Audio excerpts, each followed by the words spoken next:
আসসালামু আলাইকুম এভরিওয়ান। আজকে আমি আপনাদেরকে খুবই সিম্পল একটা বিষয় শেয়ার করব। তাহলে আমরা কিভাবে ওয়্যারলেস মাউস কিবোর্ড ল্যাপটপের সাথে কানেক্ট করব।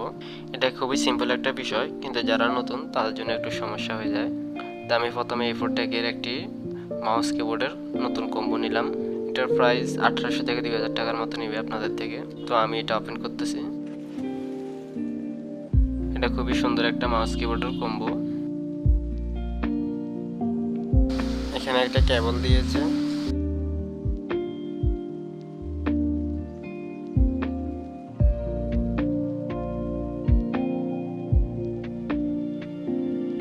এই যে দেখেন, ওরা ব্যাটারি দিয়ে দিয়েছে দুইটা, একটি মাউসের জন্য এবং একটি কিবোর্ডের জন্য। মাউসটা সত্যি অনেক সুন্দর। তো আমি মাউসের ব্যাক সাইডের ঢাকনাটি খুলে ব্যাটারিটি কানেক্ট করলাম। এরপর একইভাবে কিবোর্ডেও ব্যাটারিটি কানেক্ট করলাম। তারপর দেখতে পারেন মাউসের মধ্যে একটি ইউএসবি রিসিভার প্লাগ থাকবে। এরপরে যে রিসিভারটা ল্যাপটপের এখানে কানেক্ট করবেন। এই যে আমি কানেক্ট করে দিচ্ছি। তো কানেক্ট করার সাথে সাথে আপনারা এরকম একটা আওয়াজ শুনতে পাবেন। তারপর মাউসটা এখান থেকে আপনারা অন করে দিবেন।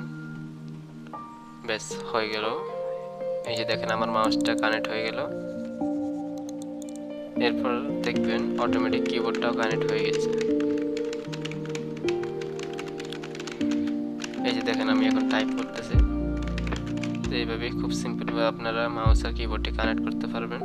তো এই ছিল আমাদের আজকের ভিডিওটি ভালো লাগলে সবাই লাইক করবেন এবং কীরকম ভিডিও আপনারা পেতে চান সবাই কমেন্টে জানাবেন, এবং যারা নতুন তারা আমার চ্যানেলটি সাবস্ক্রাইব করে দিবেন। সবাইকে অসংখ্য ধন্যবাদ। আল্লাহ হাফেজ।